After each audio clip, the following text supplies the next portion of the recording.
Baik, Assalamualaikum warahmatullahi wabarakatuh.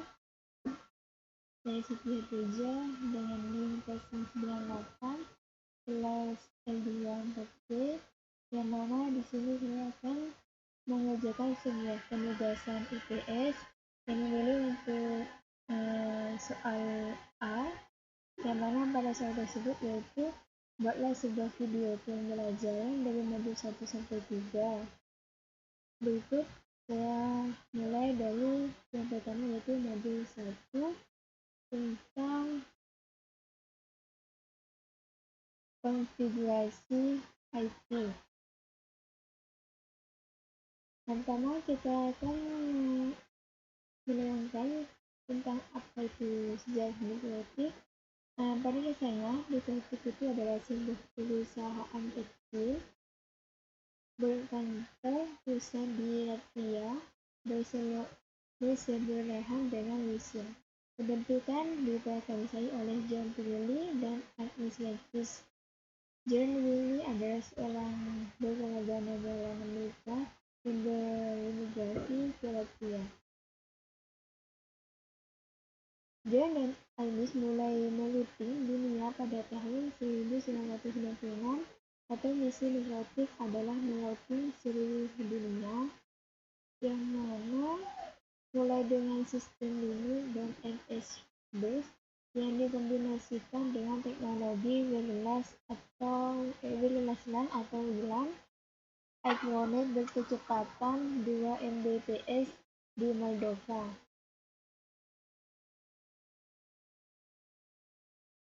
Selanjutnya yaitu prinsip dasar mereka, yaitu membuat wireless ISP atau WSP, tetapi membuat program router yang handal dan dapat dijalankan di seluruh dunia. Selanjutnya yaitu router OS. Berarti router OS adalah sistem operasi dan perangkat lunak yang dapat digunakan untuk menjadikan sebuah komputer menjadi router network yang handal mencakup berbagai fitur yang dibuat untuk IP network dan jaringan wireless. Selanjutnya yaitu untuk instalasi mikrotik tidak dibutuhkan piranti lunak tambahan atau komponen tambahan lainnya.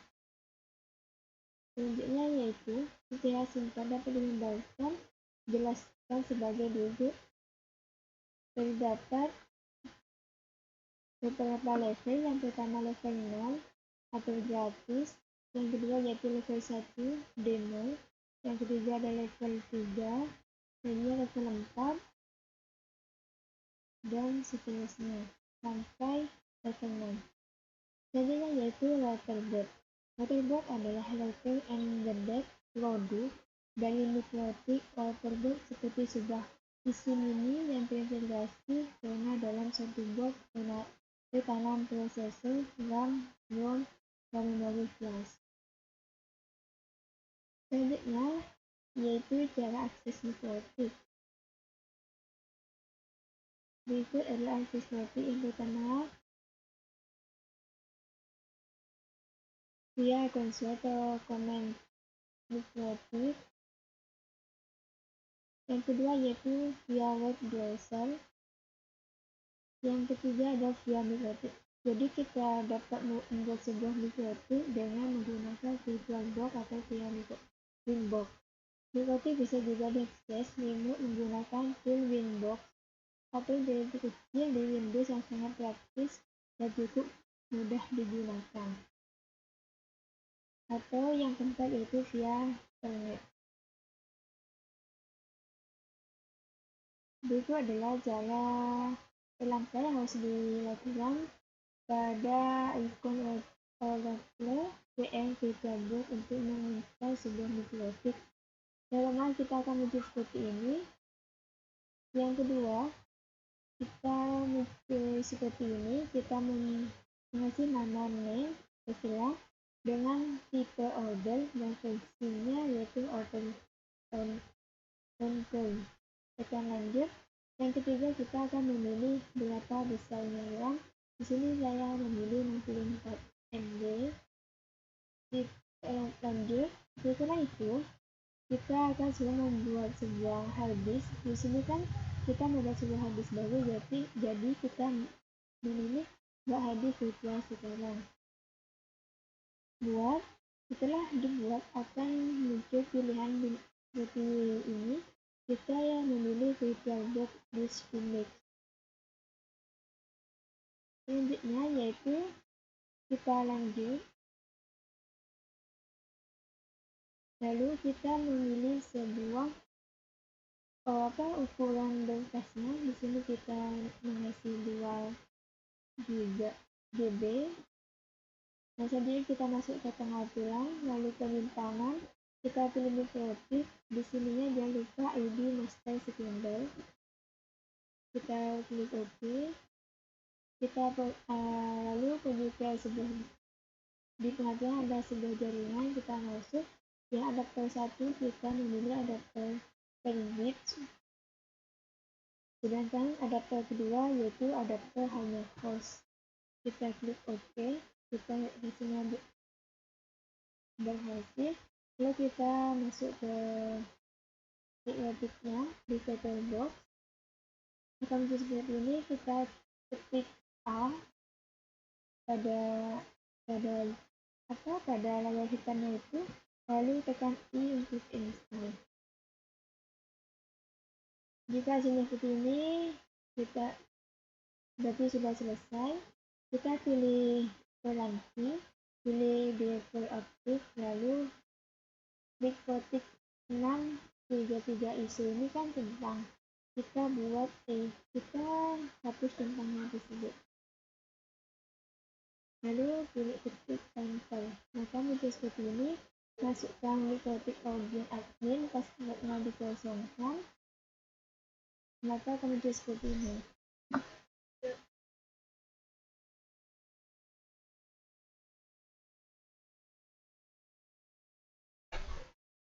Maka jika muncul seperti ini, maka instalasinya sudah selesai dan dapat dilakukan. Selanjutnya buka Windows-nya, lalu masukkan IP match-nya. Kita tinggal pilih selanjutnya ya.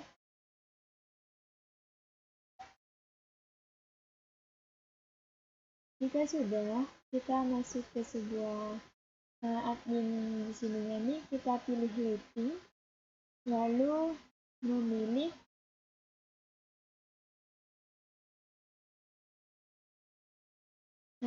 clock.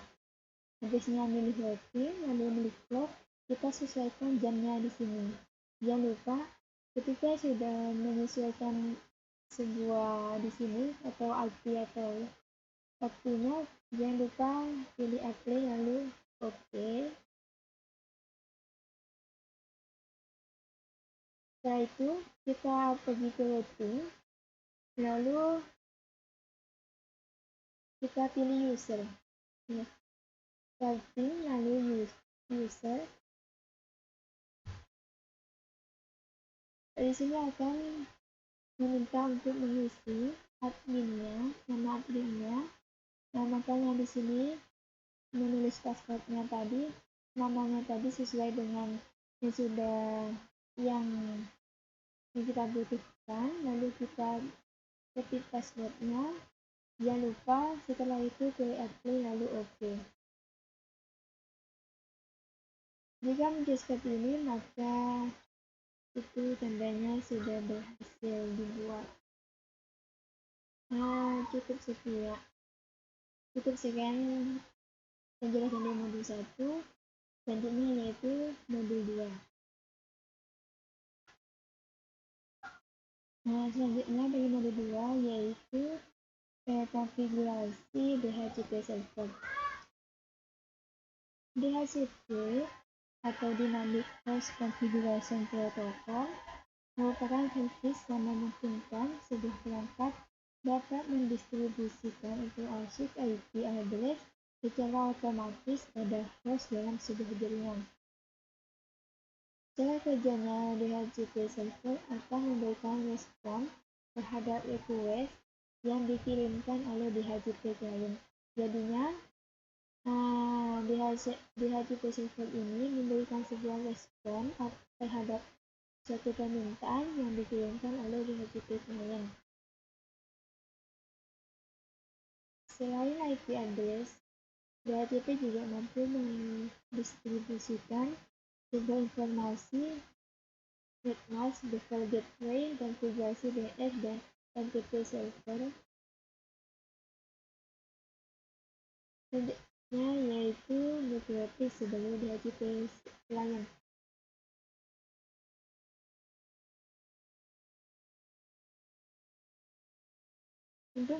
Untuk dapat memperoleh alokasi IP yang lebih dari ESP yang nantinya dapat digunakan untuk terkoneksi atau menyambung ke internet, kita bisa menggunakan fitur DHCP client.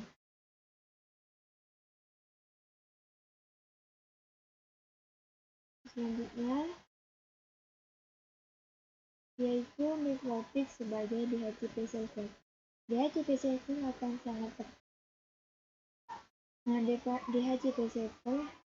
sangat tepat diterapkan jika pada jaringan memiliki user yang sifatnya dinamis.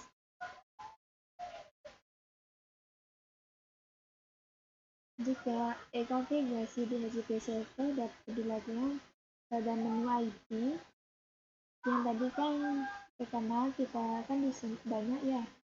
Yang pada mode 1 kita pilih routing, sedangkan pada mode kedua yaitu konfigurasi DHCP server. Di sini pilih IP. Nah, di situ pasti banyak pilihannya yaitu DHCP VLAN atau DHCP client, ada DHCP server DNS. Kita di sini pilih DHCP server, lalu pilih DHCP setup. Dengan kita menekan sebuah tombol DHCP work, maka Visa DHCP akan menuntun kita untuk melakukan setting dengan menampilkan kotak dialog pada setiap langkahnya. Setelah kita pilih DHCP setup, maka tampil seperti ini. Yang keempat yaitu DNS server atau domain name server adalah sebuah aplikasi service di internet yang menerjemahkan sebuah domain name ke IP address dan salah satu jenis sistem yang melayani permintaan pemetaan IP address.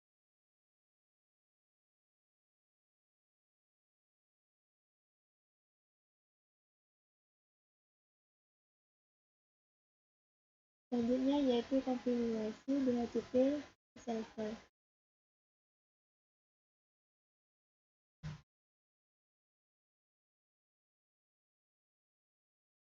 Bentar.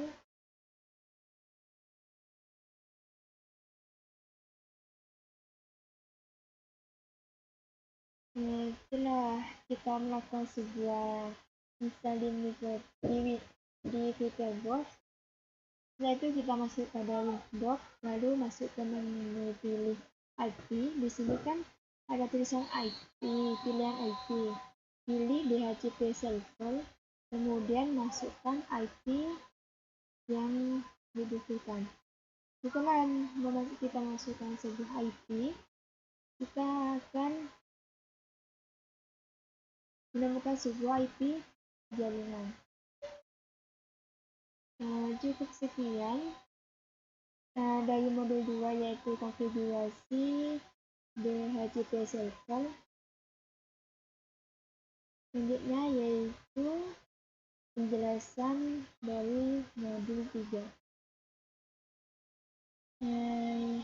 Baik, dari modul 3 yaitu tentang konfigurasi firewall NAT.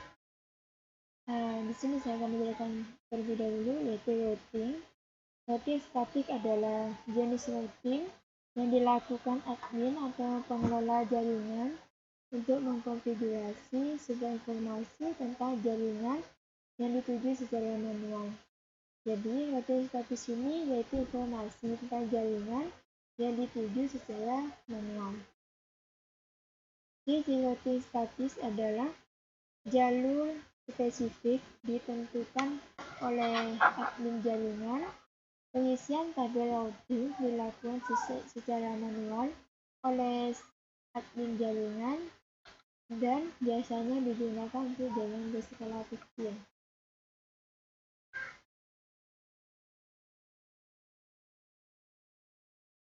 Selanjutnya yaitu keluar NAT. NAT itu kepanjangan dari Network Address Network Address Translation atau penaksiran sebuah alamat jaringan adalah suatu metode untuk menghubungkan lebih dari satu komputer ke jaringan internet dengan menggunakan satu alamat IP. Banyaknya penggunaan metode ini disebabkan karena ketersediaan alamat IP yang terbatas, kebutuhan akan keamanan security, dan kemudian serta fleksibilitas dalam administrasi jaringan. NAT merupakan salah satu protokol dalam suatu sistem jaringan. NAT memungkinkan suatu jaringan dengan IP atau Internet Protocol yang bersifat privat atau private IP yang sifatnya belum teregistrasi di jaringan internet untuk mengakses sebuah jalur internet. Selanjutnya yaitu manfaat NAT atau Network Address Translation. Yang pertama adalah dengan NAT, jaringan internet lokal tidak akan terlihat oleh dunia luar atau internet. IP lokal yang cukup banyak dapat dilewatkan ke internet hanya dengan melalui translasi ke satu IP publik atau global. Yang kedua yaitu menghemat alamat IP legal. Yang ketiga yaitu mengurangi terjadinya duplikat dalam jaringan IP. Duplikat ini berarti terdapat sebuah halaman jaringan. Jadinya dalam NAT ini dapat mengurangi dua atau lebih alamat jaringan IP. Yang keempat yaitu meningkatkan fleksibilitas untuk koneksi ke internet, tapi ada beberapa aplikasi tertentu tidak dapat berjalan jika menggunakan NAT. Yang kelima, menghindarkan proses penyelamatan kembali atau redireksi pada saat jaringan berubah. Cukup sekian dari konfigurasi NAT. Maaf jika banyak kekurangan dalam video ini, saya mohon maaf.